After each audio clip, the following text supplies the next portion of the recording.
chose promise, chose due, annoncée à l'entame de cette saison, de cette nouvelle saison de votre programme, de votre magazine intitulé Écho du cœur sur Révélation Web TV. Nous vous l'avons promis. Aujourd'hui, vendredi, nous allons recevoir donc dans ce programme un invité assez spécial.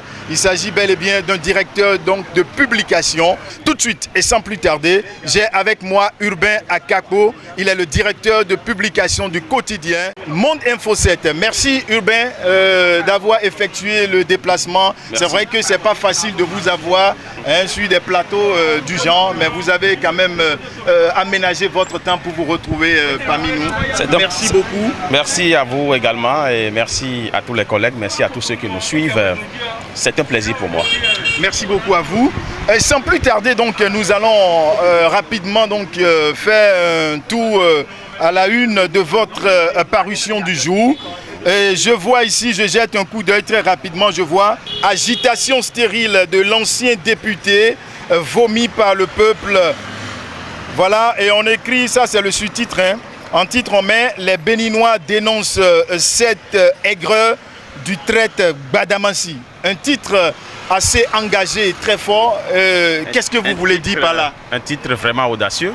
Voilà. Un titre qui peut peut-être paraître pour certains Béninois, peut paraître un peu extraordinaire. Certains Béninois vont se poser la question de savoir mais qu'est-ce qui peut amener un journaliste à écrire un titre du genre. Gbadamassi vomi par le peuple. Gbadamassi a été vomi par le peuple.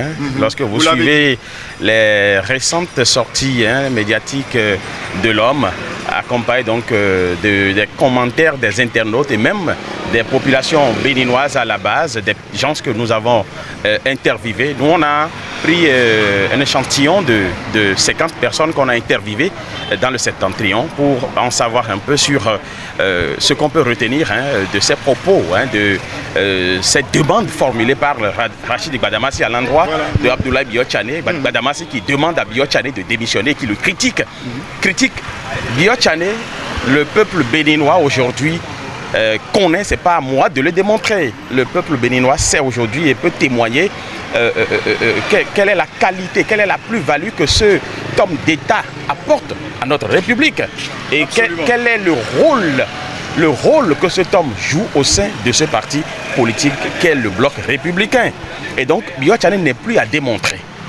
Et lorsqu'on regarde un peu, on analyse un peu les propos de Rachid Gbadamassi, on se dit, voilà quelqu'un qui se sent dans ses derniers soubresauts, parce que vous n'êtes pas sans le savoir, l'homme a été aux élections dernières, les élections législatives. Absolument. Et son échec, il n'a pas fini très cuisant, je dirais très cuisant. Et donc, on se dit, mais voilà un homme qui a su très tôt se donner un nom. Il se fait appeler professeur politique, professeur titulaire de chaire en politique au Bénin, mais qui juste a été à une élection et est tombé les 4 pieds en l'air. Et donc, ça donne aux Béninois à se poser un certain nombre de questions. Et tout de suite, vous n'êtes pas sans le savoir, l'analyse que le Béninois sait faire, c'est quoi? Ce que nous savons, ce que nous connaissons de nous-mêmes, c'est que lorsque tu n'as pas pu tirer ton épingle du jeu, on s'attaque tout de suite, on trouve tout de suite on pense que son malheur vient de quelqu'un.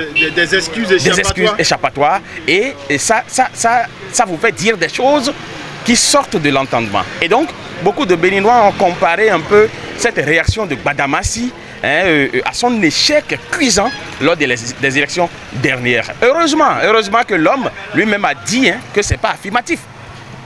Il a dit, après avoir donc lancé le jet, c'est-à-dire le pavé dans la mare, a dit lors d'un entretien téléphonique que ce n'est pas affirmatif. Ça veut dire qu'il voudrait dire tout simplement qu'il n'a jamais demandé à Biotchane de démissionner et que rien n'était dit donc dans ce sens. Et on se pose la question, où veut-il en venir? Que veut-il réellement? Est-ce que les gens, Gbadamassi est en train de confirmer ce que les gens disent de lui? Parce que l'homme a dit dans l'une de ses sorties médiatiques, qui sera le prochain président en 2028. Même si beaucoup pensent que c'est de l'utopie et que c'est pour rigoler, bon, l'homme a essayé de dire.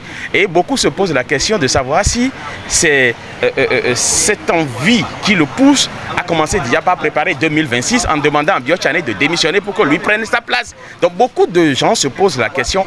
Mais nous autres, dans notre statut de journaliste, nous pensons qu'il n'est pas bien saignant, il n'est pas bien qu'un député qui a su donc profiter suffisamment de ce parti politique, il faut oser le dire, fait partie des grands ténors donc de ce parti politique. Et Rachid Gbadamassi, on le connaît. Quand dans ce pays, on a vu comment, à l'approche des jours électoraux, il fait du boucan, juste pour se faire voir. On se dit, bon, voilà, quelqu'un d'autre l'appelle d'ailleurs le carriériste politique du Bénin. On se dit, certainement, il est en train de vouloir faire son job, le chantage, comme il a l'habitude de le faire pour donc peut-être espérer des intérêts, je ne sais pas. Mais nous autres, nous disons, il n'est pas bien qu'on s'attaque à un ministre d'État,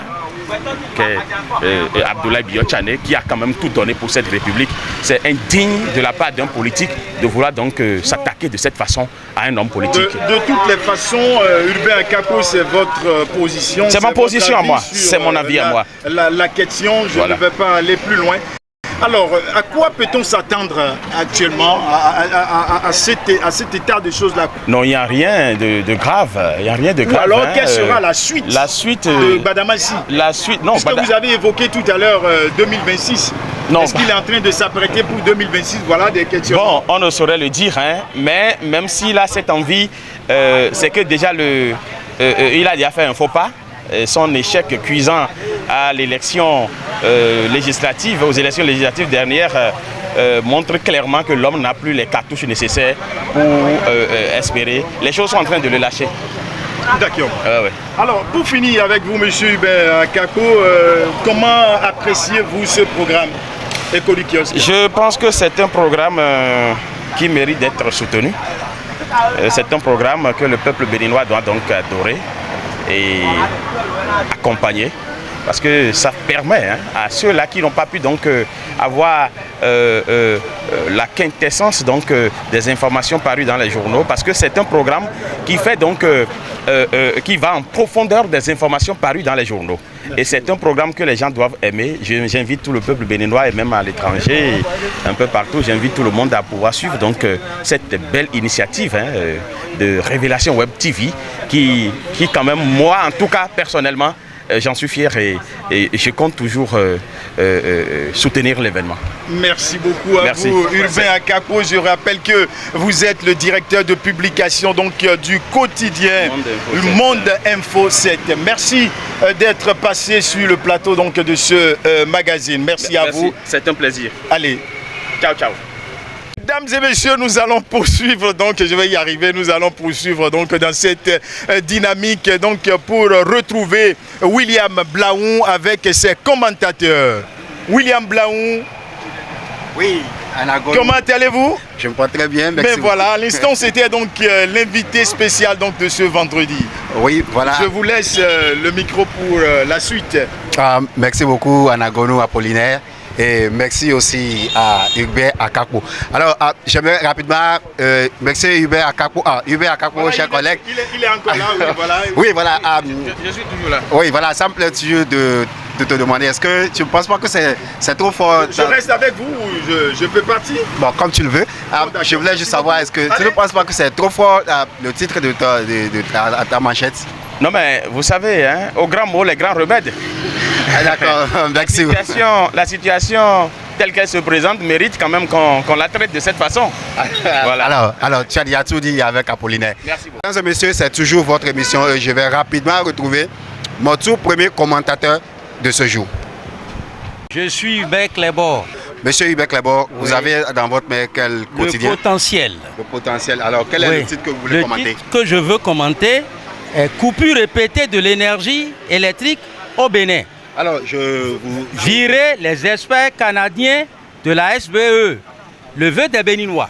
Alors, c'est à lire à la page 5 du quotidien Le Potentiel que je tiens aussi dans ma main. Ok, nous sommes à vous. Oui, des aides de compétences. On laisse les nationaux et on appelle des étrangers, Canadiens. Mais ces Canadiens-là, ce sont de vrais cadres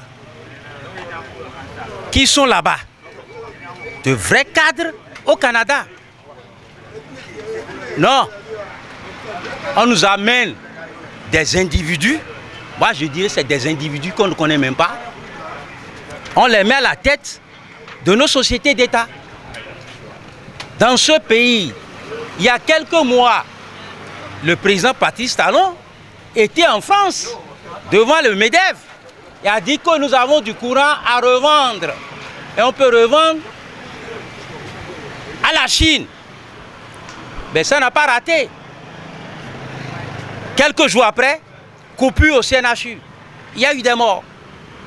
Aujourd'hui, sous Yaïboni, on disait, oui, le délaissage des commentaires de part et d'autre. Aujourd'hui, le délaissage est pire. Il y a des zones où ils ont du courant maintenant, il y a plus d'un mois. On m'appelle Wadjetor Donatien. Ok, monsieur Wadjetor Donatien, vous avez dans votre main quel quotidien? L'événement précis, c'est ça qui m'intéresse beaucoup. Et quel est le titre qui vous intéresse? Bon, ils ont eu à parler de l'honorable, l'ex-honorable Gbadamassi. Est-ce que je peux voir? Oui, oui, c'est ça. Ok, nous pouvons lire ici. Excusez-moi. Ok. Front politique au sein de la mouvance. Gbadamassi vient déstabiliser le BR et Talon. Alors c'est ça, c'est-à-dire dans le quotidien, l'événement précis, dans son apparition du jour. Ok, votre commentaire. Bon, je vais tout d'abord et respectueusement demander à l'honorable, l'ex-honorable Gbadamassi, et politiquement, si ça ne va plus là, on se range au placard. Il n'est plus député, c'est tout à fait normal qu'il se tait et accepte d'être membre du BR. Toutefois, il demeure un politicien. Mais je sais, la politique au Bénin, quand on est politicien au Bénin là, on est député à l'Assemblée. Mais comme il n'est pas élu député, aujourd'hui il est à la maison. Il n'a qu'à se rester chez lui à la maison d'abord et accepter d'être membre du BR d'abord, pour le moment. Mais politiquement, chez moi, il n'existe plus. Mesdames et messieurs, c'est tout pour aujourd'hui. Nous allons prendre rendez-vous le lundi prochain. Bye.